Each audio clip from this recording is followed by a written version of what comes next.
Boa tarde. O programa Isto é Amazônia vai falar do setor produtivo. É o último programa da série e desta feita vamos falar da pecuária, da bubalinocultura. Você vai ficar sabendo como está o setor, como nós podemos otimizar a criação de búfalos no Amapá. Nós conversamos com o desembargador Gilberto de Paula Pinheiro, que é produtor, que é criador, e também com técnicos da Embrapa, com Daniel Montanher e com Ana Elise Montanher. Eles falam para a gente das tecnologias que são usadas para você otimizar a criação de búfalo no Amapá. Tudo isso você vai acompanhar a partir de agora no programa Isto é Amazônia.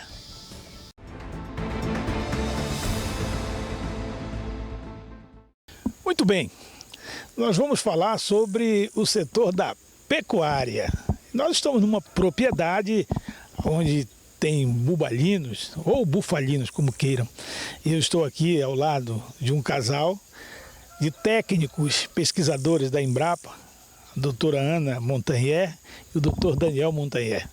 Eles são especialistas nesse setor. E vão falar para a gente, vão dar algumas informações importantes sobre o setor da pecuária no Amapá. Eu vou pedir com toda a vênia ao doutor Daniel começar com a dama, com a doutora Ana. Doutora, o programa Isto é Amazônia está falando sobre o setor da pecuária. O Amapá, como é que está esse setor? Olha, o Amapá, ele tem um potencial imenso, né, para desenvolver esse setor. Mas a gente passa por vários entraves, né, no Amapá. Nós temos que ainda aumentar muito a nossa adesão de tecnologias, né? Nós temos essas criações na várzea que precisa melhorar o manejo. Nós temos muitas alternativas para, vamos dizer assim, alavancar, né, esse setor, com pastagens cultivadas em terra firme. Inclusive nós fizemos recente um estudo aí onde tivemos excelentes resultados. E o nosso rebanho, né, ele tem potencial, mas ele não é o suficiente, vamos dizer assim, para a nossa alimentação do estado, né? Então a gente tem que pensar muito nisso, na questão de segurança alimentar mesmo. Né? Então é uma necessidade que a gente tenha um aporte maior de carne e não fique dependente, né, do Pará, de outros estados, para a alimentação da população, né? Eu acho que isso aí é fundamental. Muito bem, então vamos conversar com o doutor Daniel aqui. Doutor, nós pegamos aqui já a fala da doutora Ana, né, dando assim um panorama geral sobre essa situação. Se o senhor fosse um planejador para esse setor, quais seriam os encaminhamentos, então, que o senhor daria? Obrigado pela oportunidade de a gente poder estar falando aqui no programa, né? Nós, como técnicos da Embrapa, é sempre importante a gente estar aqui junto ao setor produtivo, setor primário, né? A pecuária, que é o nosso dia a dia, tanto meu quanto da pesquisadora Anelisa. E a gente, falando em planejamento, produção pecuária aqui no estado, a pecuária sustentável, a gente, primeiro ponto é a questão da área, né, do licenciamento da área para a produção, a escolha, né, da questão da alimentação para aquela área, para aquele clima, para aquele município, a questão do material genético que vai ser trabalhado. Aqui no caso dessa propriedade são bubalinos, então isso é um passo que é importante definir se é bovino ou bubalino, qual vai ser a estratégia que vai ser usada com relação à alimentação. A questão do apoio de políticas públicas pelo governo do estado para fomentar o desenvolvimento pecuário, agropecuário, né, porque é uma cadeia que envolve agricultura e pecuária, essa questão de produção de carne e leite. E um programa como esse, de dar visibilidade para as coisas que a gente vivencia de gargalo, de entrave, poder discutir isso abertamente. Então, Roberto Gatto, a gente respondendo assim de forma muito preliminar, né, uma forma muito genérica, essa questão do planejamento passa pelas políticas públicas, como a doutora falou, adoção de tecnologias, mas isso depende também do incentivo ao crédito, do produtor e do técnico extensionista estiverem em constante comunicação para ter esse acompanhamento técnico, da assistência técnica. A questão da pesquisa, que envolve o nosso trabalho com pesquisa agropecuária, desenvolver tecnologias adaptadas e validadas aqui para o setor produtivo do Amapá. E a gente está aí cada vez mais trabalhando, acreditando que esse potencial se torne uma realidade, né, se concretize como existe em tantas outras regiões do Brasil, como agro potencializador do setor econômico, gerando renda, emprego, que tanto necessita nesse estado. Bem, doutora, minha casa não terminou, a doutora está se afastando aqui. Bom, vamos falar um pouquinho também da Embrapa, né? A Embrapa está fazendo aniversário no mês de abril, não é isso? Então, a participação de vocês, técnicos, pesquisadores, né, na socialização do conhecimento técnico-científico é fundamental. Sim, a Embrapa está fazendo 50 anos agora, dia 26 de abril, né? A Embrapa Nacional. E isso daí é um motivo de comemoração, né? Porque a Embrapa tem um papel muito importante no setor agropecuário, né? E a gente se sente até orgulhoso, né, de fazer parte dessa empresa que traz, né, tantas tecnologias, né, e apoia tanto o setor, né? E a gente tem esse papel, né, como pesquisador, né, de transferir essas inovações, essas tecnologias que são estudadas, né, mas contamos, é claro, que com o extensionista, porque sem o extensionista nós não somos ninguém, né, porque precisa chegar, essa tecnologia precisa chegar no produtor, precisa chegar no campo, e a gente tem feito o possível, né, fazendo parcerias, né, com as instituições, mas é aquilo, necessitamos, como o Daniel falou, de políticas públicas, né, que realmente façam que o sistema seja, vamos dizer, que ele engrene o sistema, né, porque nós estamos trabalhando assim aqui no estado, né, é bom aqui porque esse programa a gente pode falar um pouco, né, da realidade, né, a gente fica setores muito isolados, né, entre a TER, pesquisa e tudo mais, e ouvimos até muitas reclamações, né? É uma realidade, a gente diz, mas como assim a Embrapa fez isso, mas como, eu não sei. Aí nós estamos procurando uma forrageira assim, então a Embrapa já tem, vocês já testaram com sombra, já testaram com búfalo, e então é essa necessidade que a gente tem de chegar no produtor, que isso seja motivador para o produtor, né, para que ele possa ter êxito, ter uma pecuária, uma pecuária sustentável economicamente, né? Ambientalmente e economicamente. Eu acho que isso daí é o que nós precisamos, né? É o objetivo, né, de uma empresa de pesquisa estar localizada num estado, né, é justamente fazer contribuir para esse desenvolvimento. Mas não funcionamos sem os outros setores, né, que temos que nos unir forças para que a realidade seja, né, modificada para melhor, claro. Muito bem. Agora vamos aqui com o doutor Daniel, para a gente encerrar esse bate-papo gostoso aqui. Essa visita é uma visita técnica. Exato. Que vocês estão fazendo nessa propriedade. Qual é o propósito? Bom, o propósito aqui é a gente fazer uma avaliação e uma qualificação da propriedade para a gente poder incluí-la, né, no programa da Embrapa chamado Promebu, que é um programa de melhoramento genético de bubalinos para tanto produção de leite quanto de carne bubalina. Nada mais é do que uma avaliação dos animais por raça, né, Murra ou Mediterrâneo, porque a Embrapa trabalha a questão do manejo genético envolvendo inseminação artificial em tempo fixo, chamado de ATF, utilizando sêmen de touros provados geneticamente em teste de progênie, em teste de desempenho, para que essas matrizes selecionadas no programa possam receber esse aporte genético. Mas não é só isso, a gente não traz só genética. A genética ela depende da alimentação para ser expressa, ela depende da sanidade, ela depende do manejo da propriedade. Então a gente avalia as instalações, a estrutura, a mão de obra, a produção de alimento para poder esse sistema produtivo ser viável, né, ser sustentável, tanto economicamente, ambientalmente ou socialmente mesmo, para gerar emprego e renda para o Estado. E o foco principal do Promebu é isso, é gerar leite e carne de uma maneira sustentável nos produtores que são parceiros, né, que farão adesão ao programa. E também aqui nessa propriedade existe a possibilidade da gente trabalhar com o sistema ILPF, né, o Sistema de Integração Lavoura, Pecuária, Floresta. A ideia aqui que a gente discutiu, né, Roberto, lá na Embrapa mesmo, é a questão de uma URT, Unidade de Referência Tecnológica para a produção do Sistema Sustentável ILPF, recuperação de área degradada, otimização de área, o efeito poupa-terra que esse sistema tem, a diversificação econômica que esse sistema ILPF traz. E aí a doutora, que é especialista nessa área, acho que pode contribuir um pouquinho mais, né, se for possível ainda no tempo, mas a gente pode falar um pouco mais sobre isso. Vamos sim.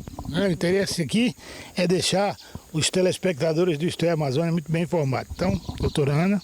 Esse sistema, ele é um sistema que pode funcionar de várias formas, não existe uma receita, né? Vai de acordo com a demanda do produtor, com o mercado do local, né? Ele trabalha com pastagem, árvores e lavoura, né? E LPF, né? E ele pode ser trabalhado nas diversas formas, pode ser só lavoura, pastagem, pode ser só árvore, floresta, árvore. E no nosso caso aqui, né, a gente, quando dá o enfoque pecuária, normalmente a gente trabalha com o sistema silvopastoril, né, que tem grandes benefícios, né, trabalhamos normalmente com leguminosas como arbóreas, né, que fixação de nitrogênio, ou seja, isso reduz a questão de insumos, né, para pastagem, e também o microclima, né, que nós temos aqui nós no Equador, né. Os animais, eles sentem muito a questão do calor, né? Eles produzem muito melhor aonde se tem uma temperatura adequada, onde você dá o sombreamento. Esse próprio microclima, na época seca, faz com que a pastagem se mantenha com qualidade, se mantenha com mais umidade, né, no solo. Então, são diversos fatores, vamos dizer, biológicos, né, que envolve esse sistema, além dos econômicos, que você pode ter mais de uma fonte de renda, né, durante o ano, né, através da árvore, através da lavoura, através da pastagem, né. Então é um sistema que pode se adequar em qualquer vamos dizer, tipo de propriedade, né, do pequeno ao grande. O programa Isto é Amazônia vai para o intervalo comercial e volta já. Fica conosco.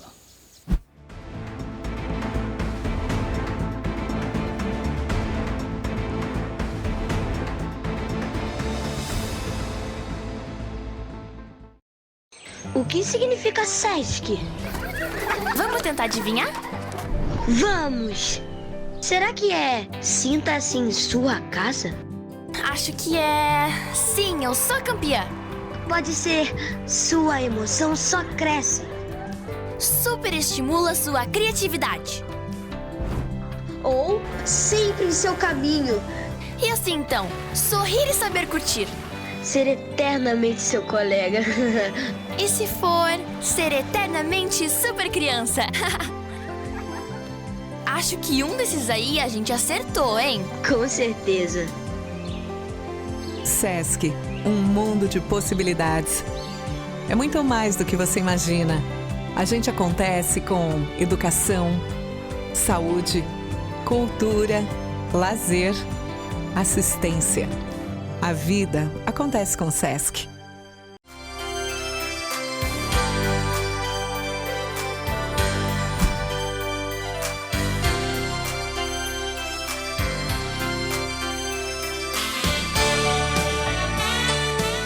Olá, somos da Clínica Cuidar Pelve Somos referência na fisioterapia pélvica especializada na saúde da mulher e na saúde do homem.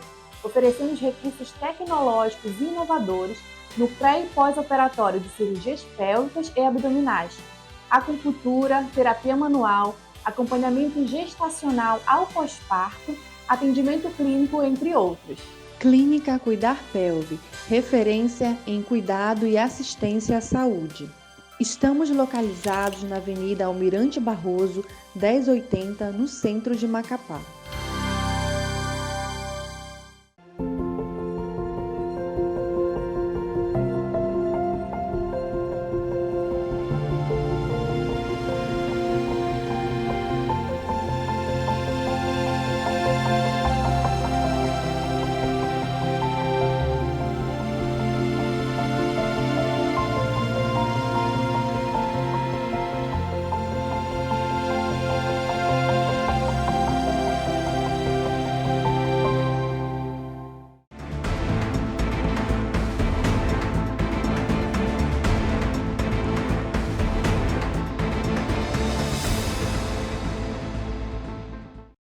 Estamos de volta com o programa Isto é Amazônia.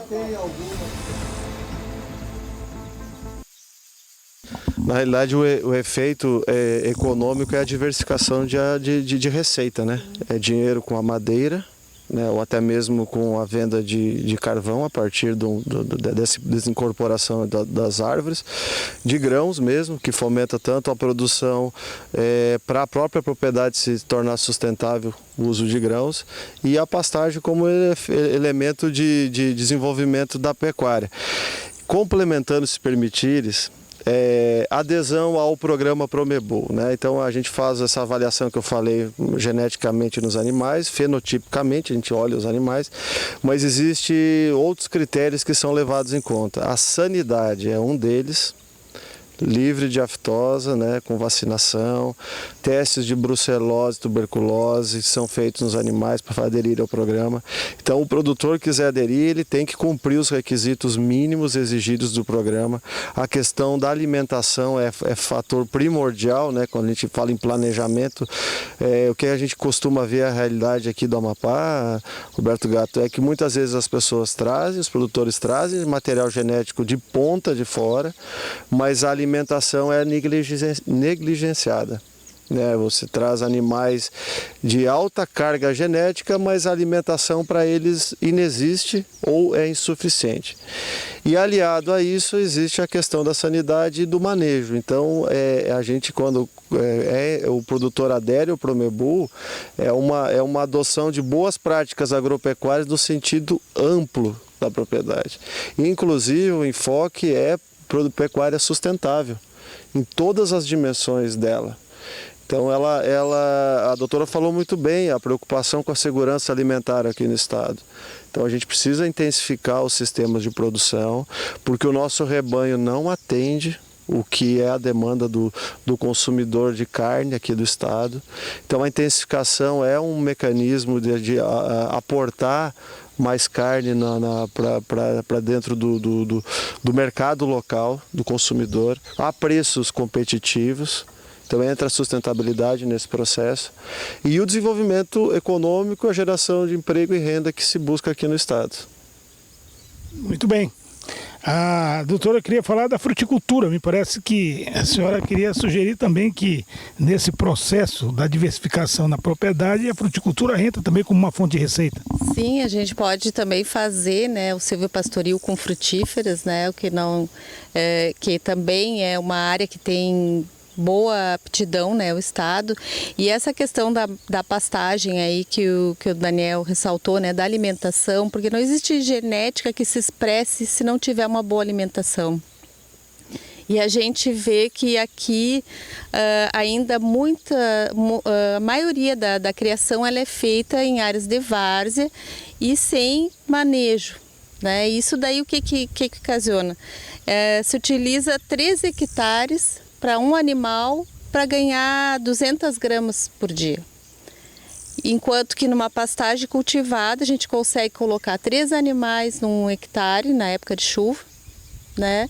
e ganhando quase 1 quilo por dia. Isso é intensificar, quando a gente fala intensificar, é inclusive redução de área para produção, né? A gente não quer desmatamento, a gente não quer, vamos dizer, problemas ambientais, animais em áreas fragilizadas, né? Como a várzea. Não é que não possa se criar lá, mas tem que ser de uma forma adequada, né? Então a gente tem alternativas para fazer esse sistema integrado, que tem uma grande eficiência econômica, né? E também sustentável da questão ambiental, né? Só para acrescentar esse pergunta. Vamos sim, vamos bater papo aqui. A doutora falou uma coisa importante. A gente rodou um sistema de recria e engorda na terra firme, sendo mais específico, numa fazenda no Apurema. Qual que é a ideia do sistema? A gente fazer a cria, né? A produção de bezerro na várzea, né? E o gado que recém-desmamado, os bezerros desmamados, eles irão ser recriados e terminados na terra firme, em pastagem cultivada. E nos surpreendeu muito a resposta que o bubalino tem em pastagem cultivada. Então isso é um trabalho que a Embrapa vem acompanhando nos últimos 3 anos. Quando ela fala em ganhos, são ganhos econômicos fantásticos. A gente está falando aí no período de 90 dias que a gente avaliou no período chuvoso, período de máximo crescimento da pastagem com a melhor qualidade, de aproximadamente 1 quilo de ganho por dia, enquanto o sistema tradicional de recria na várzea ganhava em torno de 280 gramas. Então a gente está falando em triplicar o ganho de peso por animal por dia. O efeito poupa-terra que se tem nesse sistema, como ela comentou muito bem, você precisa de 3 a 5 hectares para um animal. Muitas vezes 5 hectares, porque a área de inundação é tão alta que precisa de muita área para um animal. E no sistema de inverno, na terra firme, a gente coloca 3 animais em 1 hectare. Então o efeito poupa-terra, o efeito sustentabilidade, o efeito uso do solo, que tanto se preconiza no mundo inteiro, ele se expressa dessa maneira. Além do que, né, a qualidade, né, da carne que você produz, né, num sistema intensivo, com animais jovens sendo abatidos, é outra qualidade da carne.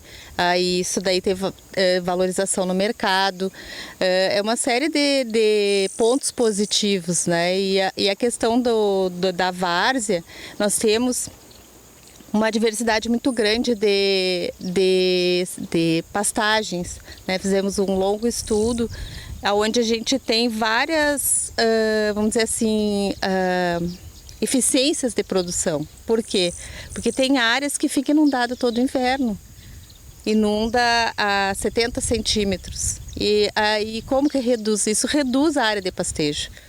É claro que você não vai ter uma eficiência produtiva numa área que 50% da sua área, você mantendo a mesma quantidade de animais, e aí você produzir com metade da área ainda.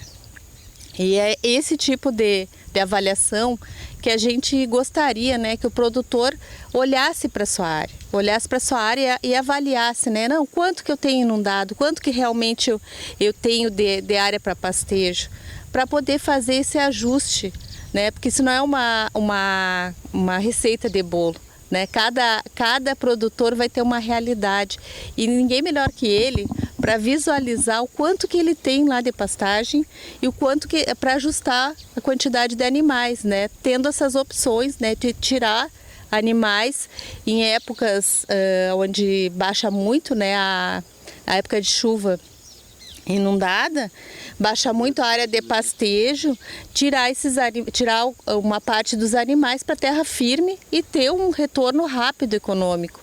Então, acho que isso daí é uma das questões que precisa ser trabalhada com o produtor.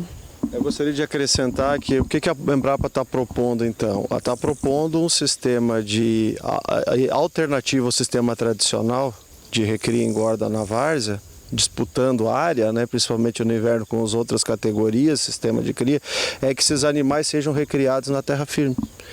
Mas como isso pode ser feito a nível de produtor? Questão prática, né? Voltando àquela primeira pergunta, né, do planejamento. O produtor pode, se não adquirir, se ele não tiver uma área na terra firme, seja no cerrado, onde for, ele cria um sistema de arrendamento, ele arrenda a área de um outro produtor. na terra firme, ou ele faz uma parceria, né, onde os dois dividem o ganho de peso. Então, alternativas existem. Então, mas tudo isso depende de planejamento, de execução, da assistência técnica para dar esse acompanhamento. A doutora falou muito bem, a Embrapa ela é uma empresa de pesquisa. Ela desenvolve pesquisa e ela entrega essa pesquisa para quem? Para o setor produtivo. Quem é o setor produtivo? São os agentes multiplicadores, aí entra os extensionistas, os produtores referência para multiplicar essa tecnologia. A Embrapa não vai a campo para dar assistência técnica. Essa propriedade é um caso clássico de um trabalho da Embrapa. Nós vamos montar aqui uma unidade de referência tecnológica, ou seja, uma vitrine tecnológica para servir de fomento e difusão das tecnologias que são validadas aqui dentro, seja de cultivares de mandioca, seja do sistema ILPF, um componente arbóreo. Aqui já existe uma plantação de mogno, mas a gente vai testar outras arbóreas que podem fazer parte do sistema, gliricídio, até mesmo frutífera. A questão do manejo genético aqui dentro, que envolve a alimentação, envolve a sanidade. Então é um trabalho completo que tem que vir junto à assistência técnica. O produtor tem que vir junto da assistência técnica. Ele tem, teoricamente, ou na prática, que cobrar do Estado a assistência técnica, Roberto. E a Embrapa, ela tem que ser cobrada na pesquisa, desenvolver a tecnologia. Temos um problema, caso clássico, temos um problema na várzea de lotação excessiva de animais no inverno e até mesmo no verão. O que a Embrapa fez? O sistema de recria e engorda na terra firme, como alternativa. E isso é extremamente viável. A gente está apurando os custos de viabilidade econômica, mas só de fazer uma conta na mão mesmo você vê que se paga. A adubação já se paga com o ganho em eficiência logo no primeiro ano. Doutora Ana, mais para cá, Daniel, olha, eu quero agradecer. Nós que agradecemos. Muito, tá bom? Temos a oportunidade. Você já é um parceiro antigo aqui, de bate-papo com o Roberto Gatten, já conversou em outras oportunidades no rádio. Sim, mas é sempre muito bom conversar, trazer essas informações, socializar com o telespectador do Isto é Amazônia, essas informações super importantes. A gente percebe que é um processo, né? E o processo são atos contínuos para chegar a um objetivo. Aqui o objetivo é fazer com que a produção do Amapá seja autossuficiente, rentável e que possa dar uma outra realidade socioeconômica para o Estado, né?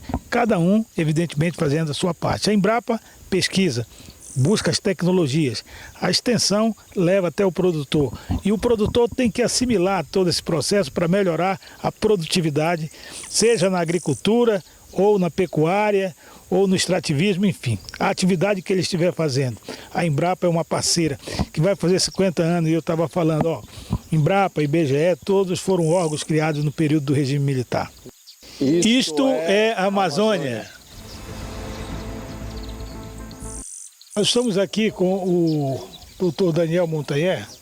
Ele está fazendo, juntamente com os vaqueiros da propriedade, mas a doutora Ana Elise Montanher, a separação do rebanho, né? Dessas reses que estão sendo separadas para ser feito o trabalho de inseminação.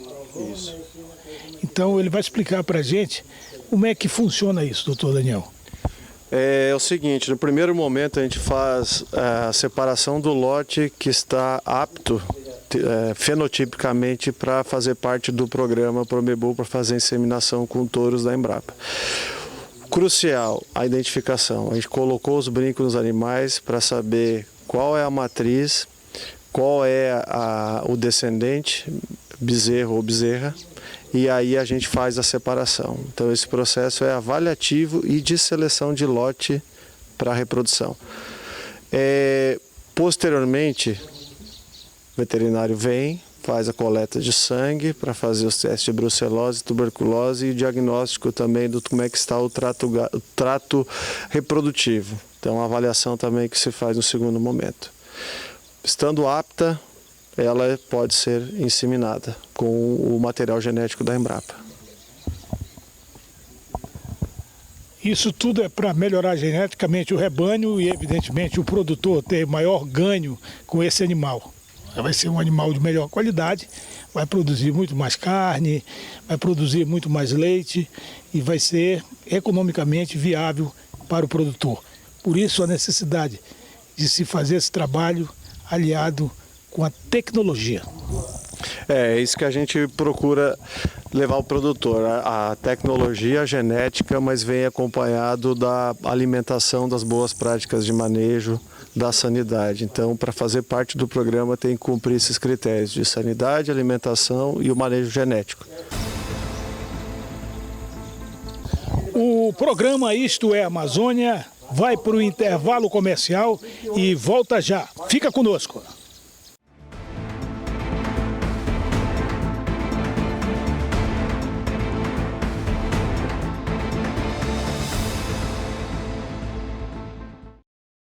O que significa SESC? Vamos tentar adivinhar? Vamos! Será que é sinta-se em sua casa? Acho que é... Sim, eu sou campeã. Pode ser sua emoção só cresce. Superestimula sua criatividade. Ou sempre em seu caminho. E assim então, sorrir e saber curtir. Ser eternamente seu colega. E se for ser eternamente super criança? Acho que um desses aí a gente acertou, hein? Com certeza. SESC, um mundo de possibilidades. É muito mais do que você imagina. A gente acontece com educação, saúde, cultura, lazer, assistência. A vida acontece com o SESC.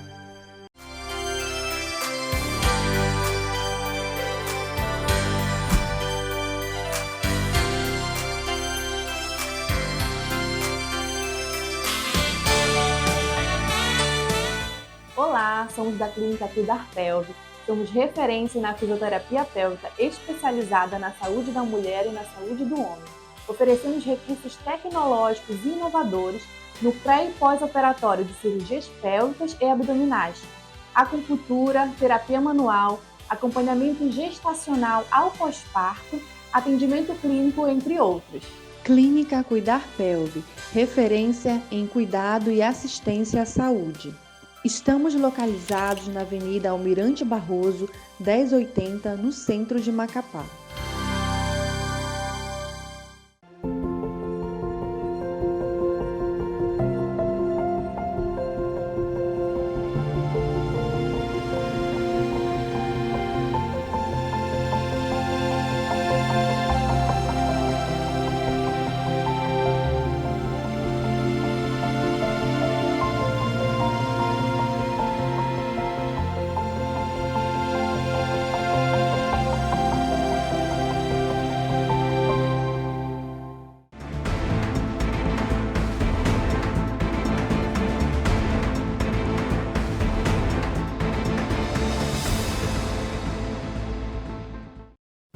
Muito bem, nós estamos de volta com o programa Isto é Amazônia e agora conversando com o Dr. Gilberto de Paula Pinheiro, nosso desembargador, que é pecuarista, agricultor, piscicultor, conhece muito dessa área, atua em várias frentes.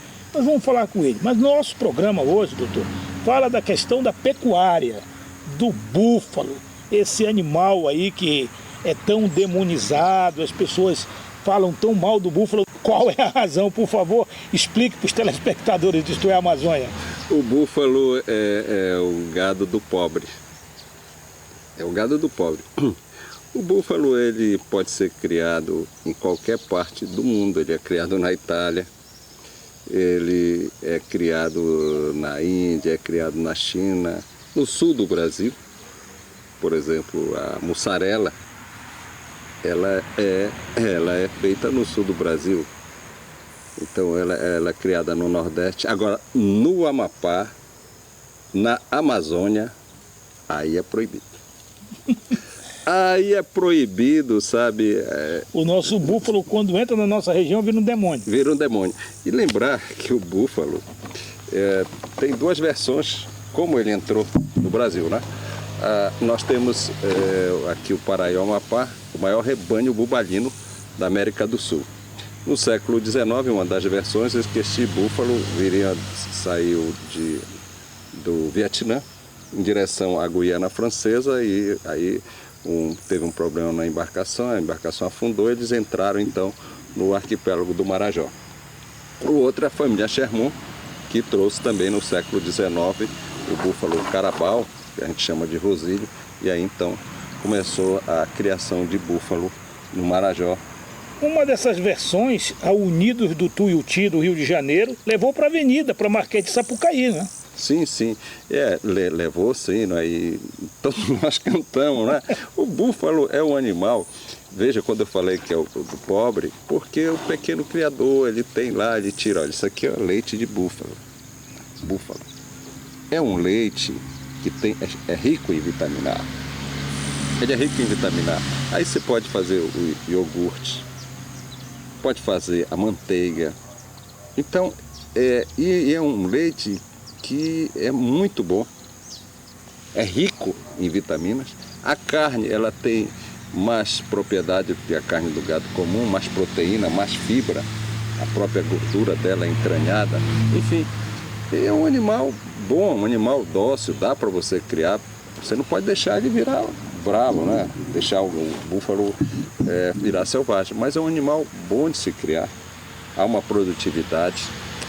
E demonizaram, simplesmente demonizaram, porque diz que ele destrói a terra, destrói tudo. As pessoas atribuem ao búfalo um monte de coisa, né?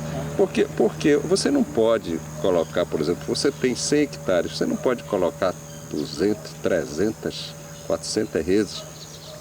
Você não pode encher. Até qualquer situação, por exemplo, se você tem uma terra, você não pode encher. Tem um número de lotação por animais. E aí é o que acontece, né?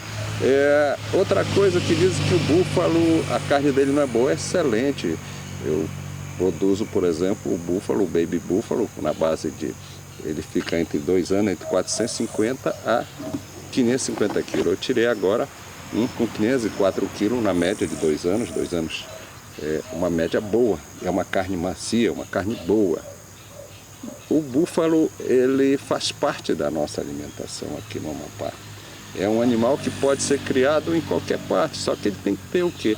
Ele não tem aquelas glândulas sudoríparas como tem o gado comum, então ele precisa de água para se banhar.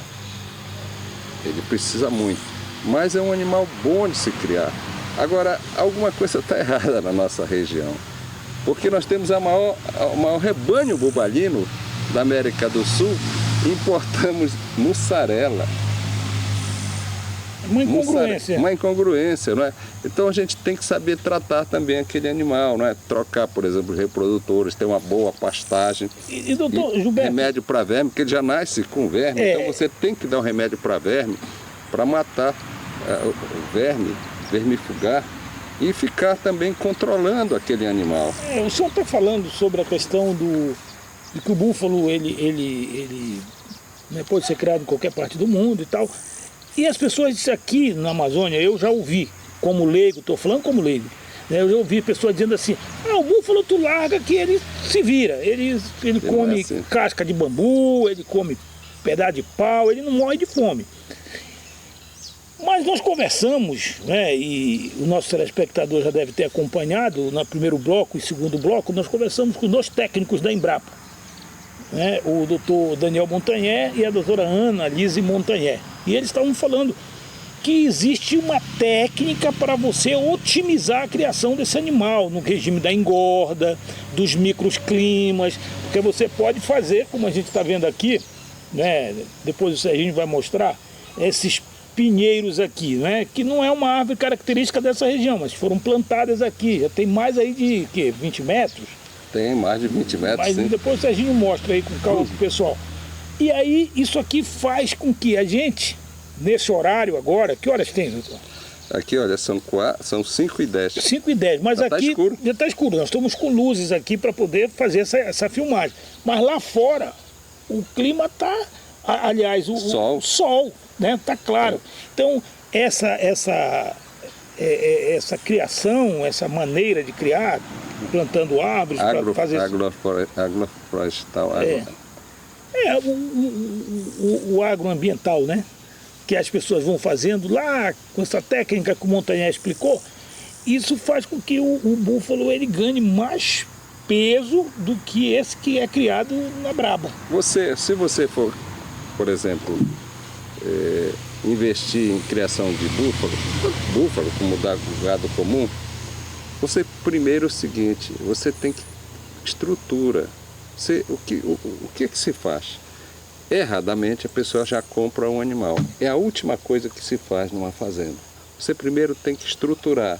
O que é estruturar? Você tem que fazer as cercas, plantar o capim, ou então ver se é um capim nativo bom, por exemplo, a gente chama aqui o braquiária aquático nas várzeas, que é um animal, que é um capim muito bom, e fazer a separação das cercas. Separa as cercas. Você tem que ter uma cerca, por exemplo, a vaca ela vai parir. Ela encheu a ubre, como nós dissemos, aí você tem que colocar ela na cerca.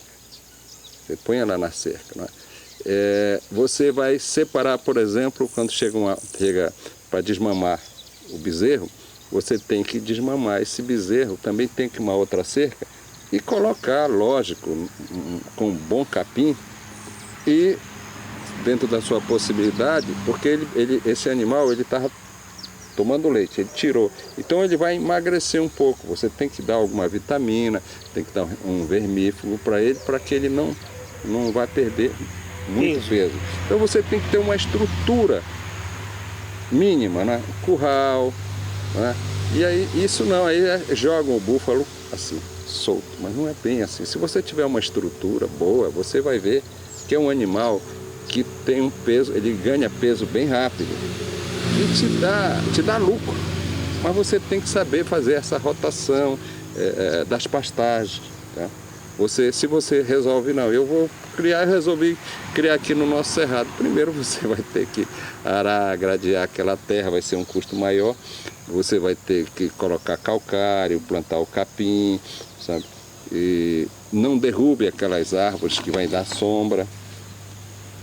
Não derrube. Para você ter uma estrutura, mas ele tem que ter um lugar para ele tomar o banho, porque ele precisa disso aí, isso é natural. Aí você vai ter um lucro, vai ter uma produtividade. Se você quer, você tem que pensar, eu quero para quê? Para corte ou para leite? Para corte não, então eu vou trabalhar para corte, mas eu quero para leite. Para leite você tem que procurar ver as vacas mãe, quantos litros ela produz. Então procurar, por exemplo, nesses leilões aí fora, você vai investir, vai comprar matrizes ou mesmo novilhas que venham para cá, mas que a mãe, por exemplo, tenha dado no mínimo, por exemplo, uns 8, 9 quilos de leite por dia. Senão não vale a pena. Tá? E tem. Faz o leite litro, né? É quilo, a gente fala assim, quilo. A gente usa aqui litros, né? Mas na realidade é quilos. A produtividade das mães, pela mãe. Outra coisa, você tem que estar trocando os reprodutores. A raça Murra é uma raça boa de leite.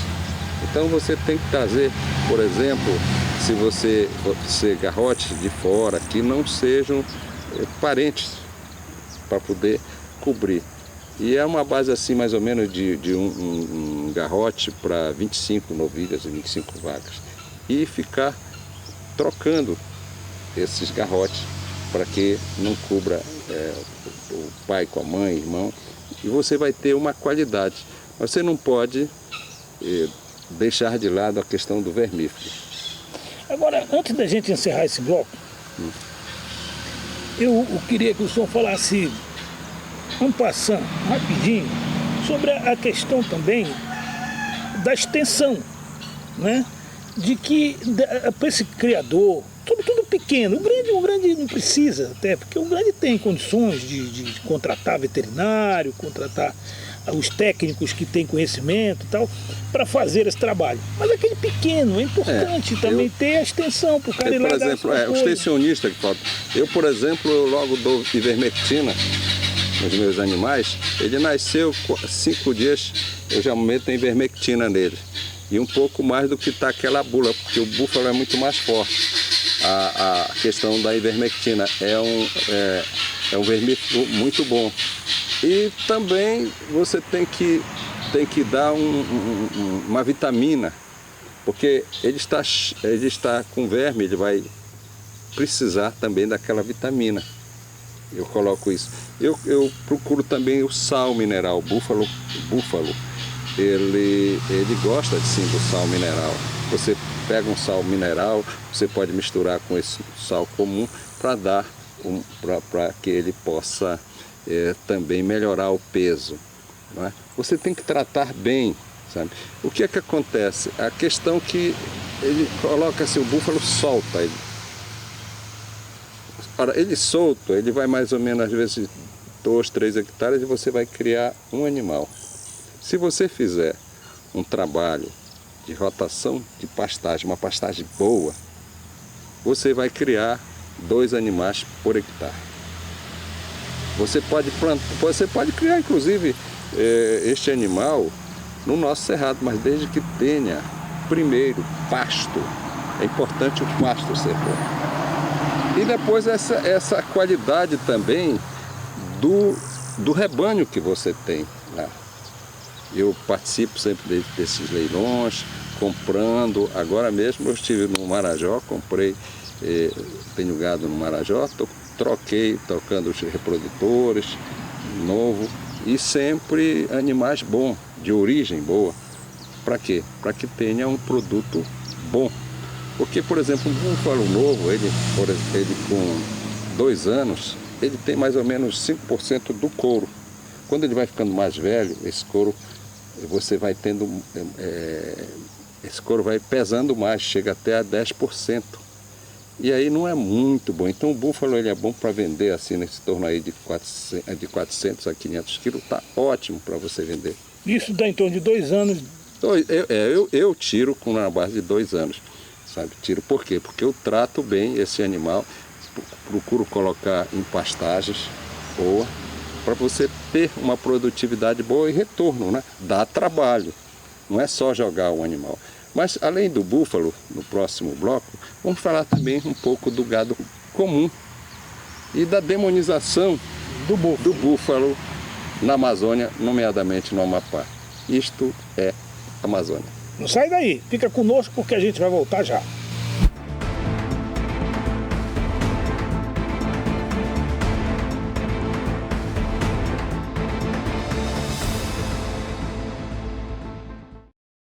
O que significa SESC? Vamos tentar adivinhar? Vamos! Será que é sinta-se em sua casa? Acho que é... Sim, eu sou campeã. Pode ser sua emoção só cresce. Super estimula sua criatividade. Ou sempre em seu caminho. E assim então, sorrir e saber curtir. Ser eternamente seu colega. E se for ser eternamente super criança? Acho que um desses aí a gente acertou, hein? Com certeza. SESC, um mundo de possibilidades. É muito mais do que você imagina. A gente acontece com educação, saúde, cultura, lazer, assistência. A vida acontece com o SESC.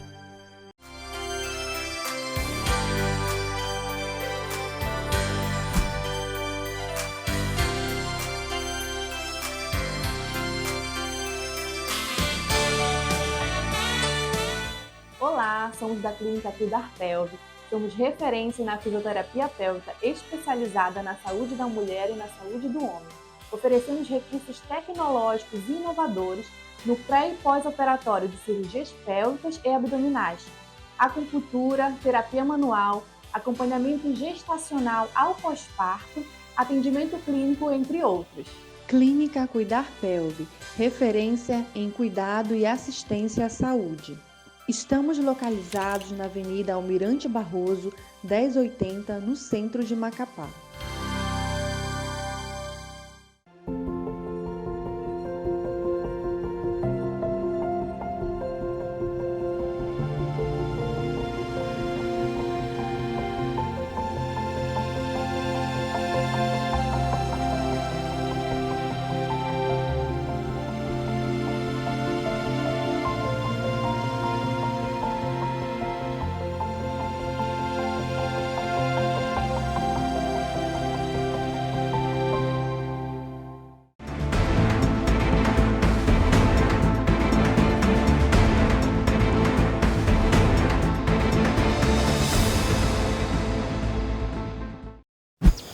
Pois é, estamos de volta com o Isto é Amazônia, continuando esse papo aqui, agradável, gostoso e esclarecedor com o desembargador Gilberto de Paula Pinheiro.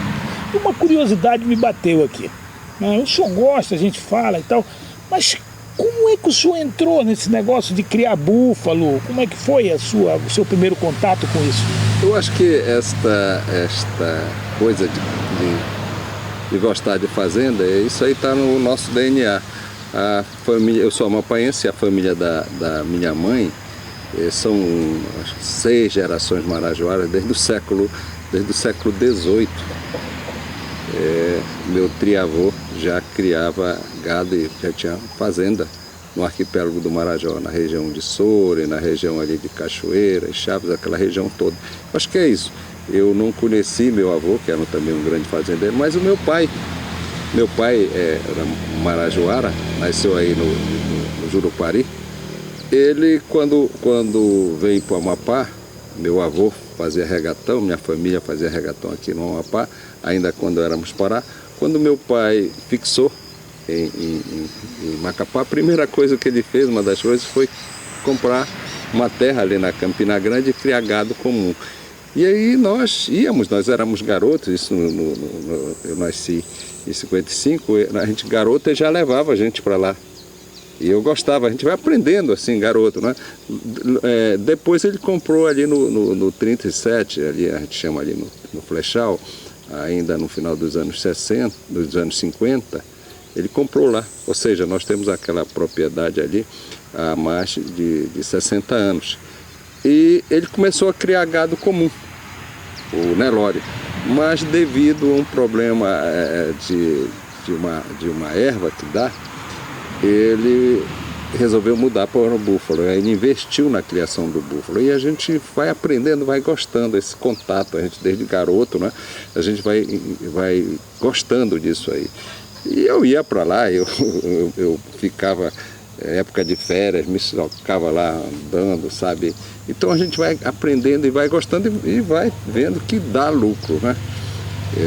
Aquela propriedade que a gente tem lá, trabalha, quem conhece ali aquela região ali do Ariri, do outro lado, toda aquela mata. E o meu pai é o seguinte, ele gostava, ele não mandava derrubar jamais a beira do rios, né? Ele sempre procurava esse equilíbrio com o meio ambiente que a gente vai aprendendo. Chama mata ciliar, né? Essa mata ele não permitia, sabe? Então, era contra também a caça, essas coisas todas. E foi criando, foi desenvolvendo. E a gente vai aprendendo, vai gostando, né? Os ensinamentos de nossos pais. Mas por que nós, né, que já temos essa experiência tão grande, a gente não consegue? Primeiro, ter autossuficiência de carne para o mercado local. A gente importa carne do Pará. A maioria da carne que a gente compra no açougue não é daqui. É uma pequena minoria aqui, um percentual que eu não sei dizer o quanto, de 100%, eu não vou arriscar aqui, porque eu não tenho esse percentual, mas é bem pouco. Tá? Tem outra coisa, a gente não encontra leite.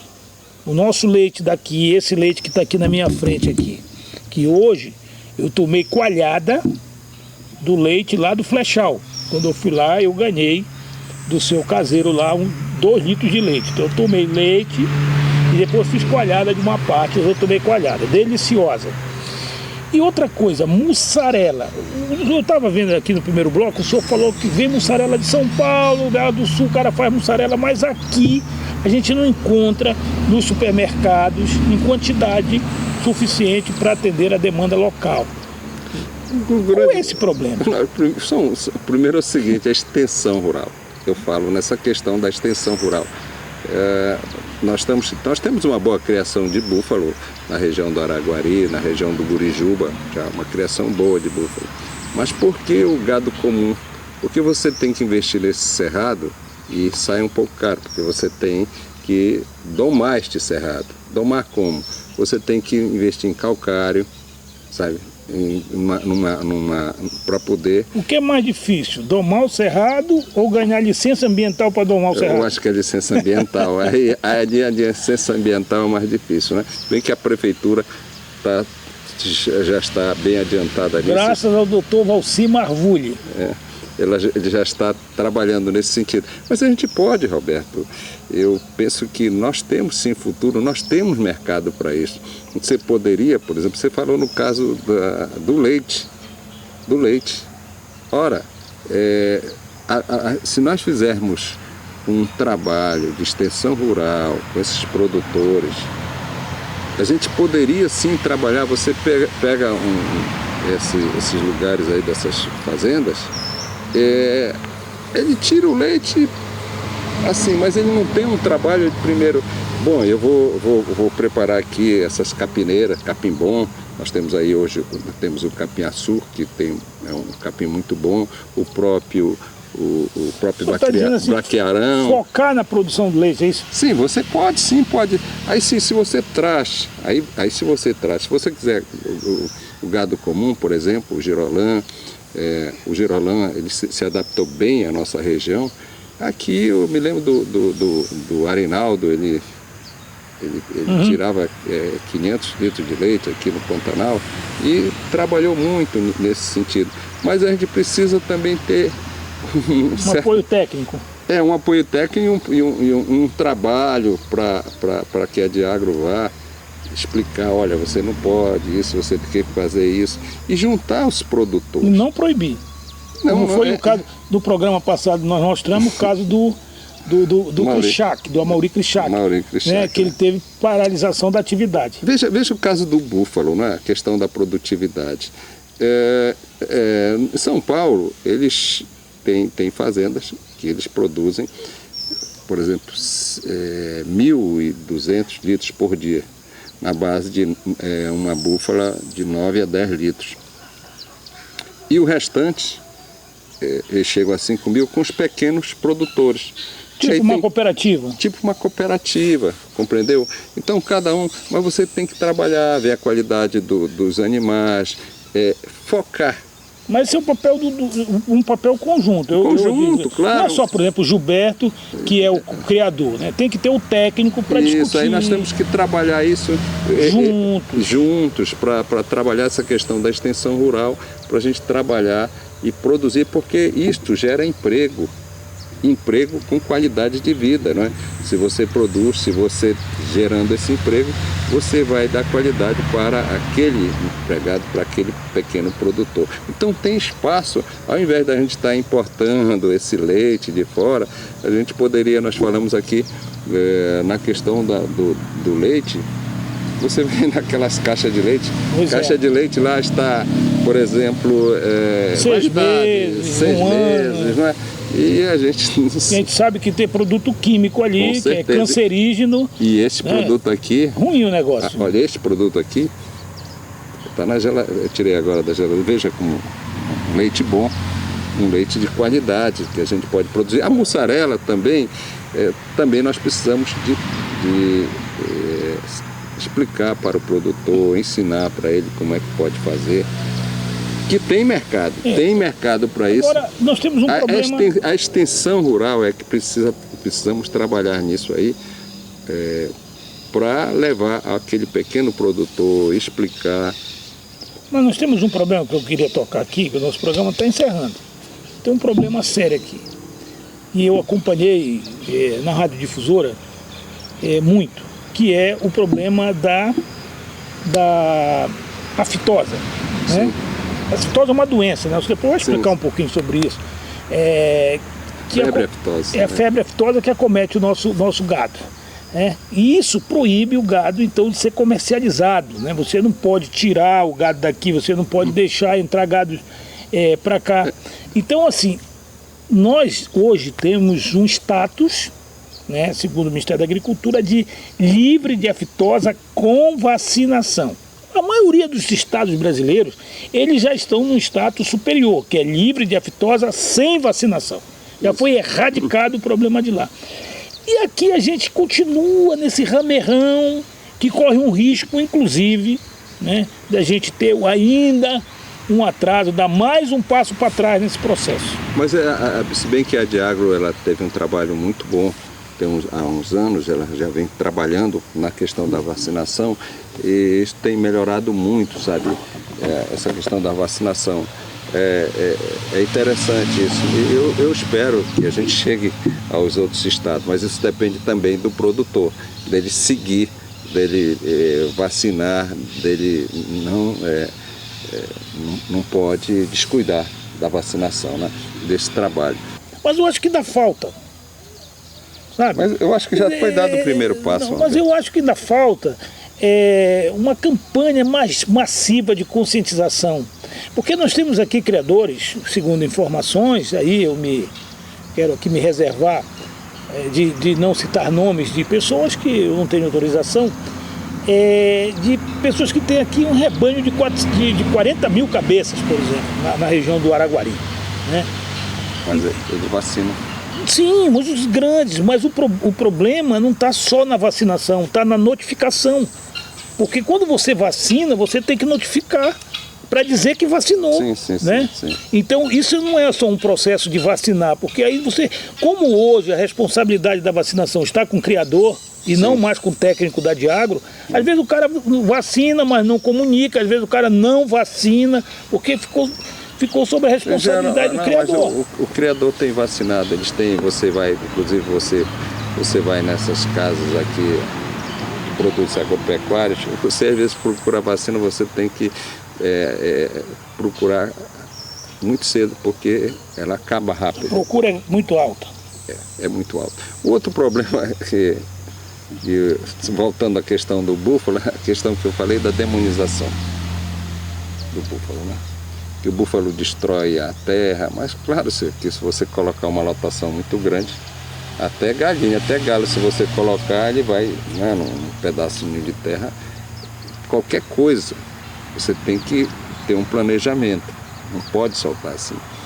E já chegaram a dizer que a questão da pororoca. O búfalo acabou com a pororoca. Já chegaram a esse absurdo, né? Não tinham quem culpar. A questão da pororoca, a gente sabia que ela estava em fase de desaparecimento ali no Araguari, porque estava soriando, né? E a pororoca. E aí, o que fizeram? Abriram um canal assim, ali ligando o Araguari ao Gurijuba, e começou a abrir aquilo ali. Mudaram o curso do rio. Né? O rio já não vinha, a água vinha, e ela já virava ali.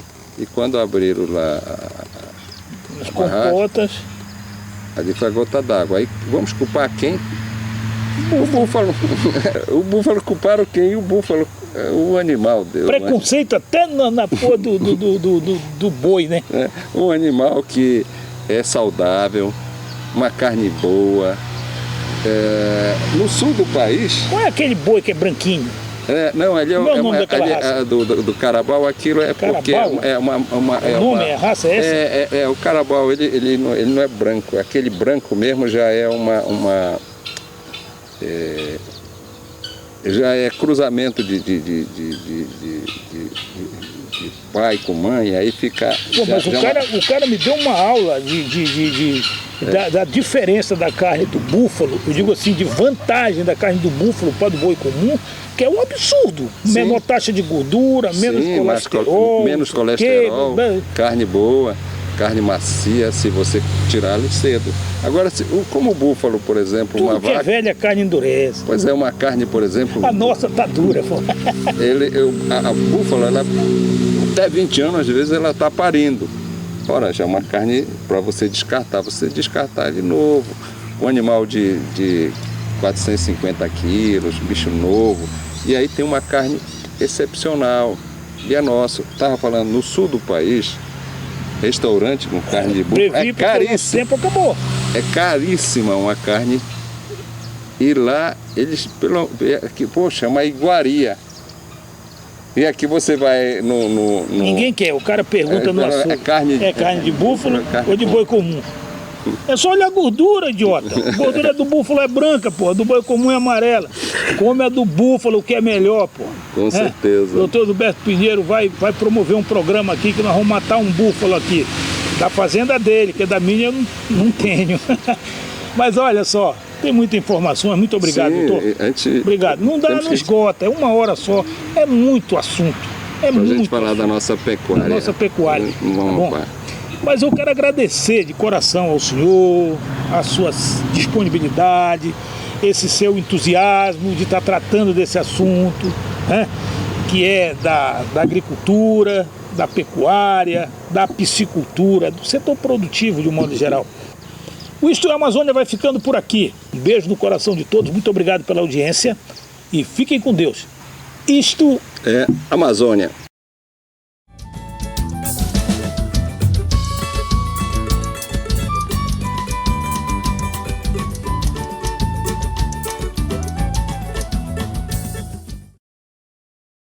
O que significa SESC?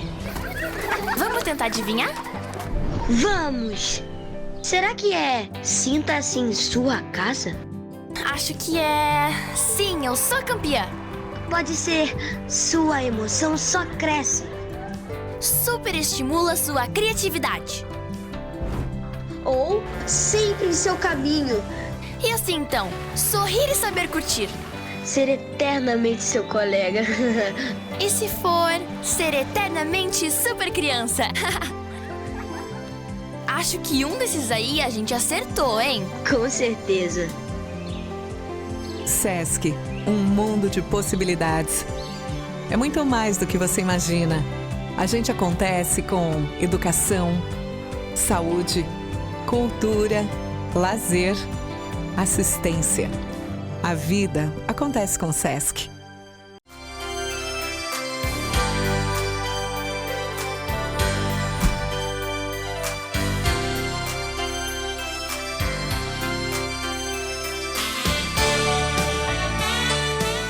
Olá, somos da Clínica Cuidar Pelve. Somos referência na fisioterapia pélvica especializada na saúde da mulher e na saúde do homem. Oferecemos recursos tecnológicos e inovadores no pré- e pós-operatório de cirurgias pélvicas e abdominais, acupuntura, terapia manual, acompanhamento gestacional ao pós-parto, atendimento clínico, entre outros. Clínica Cuidar Pelve, referência em cuidado e assistência à saúde. Estamos localizados na Avenida Almirante Barroso, 1080, no centro de Macapá.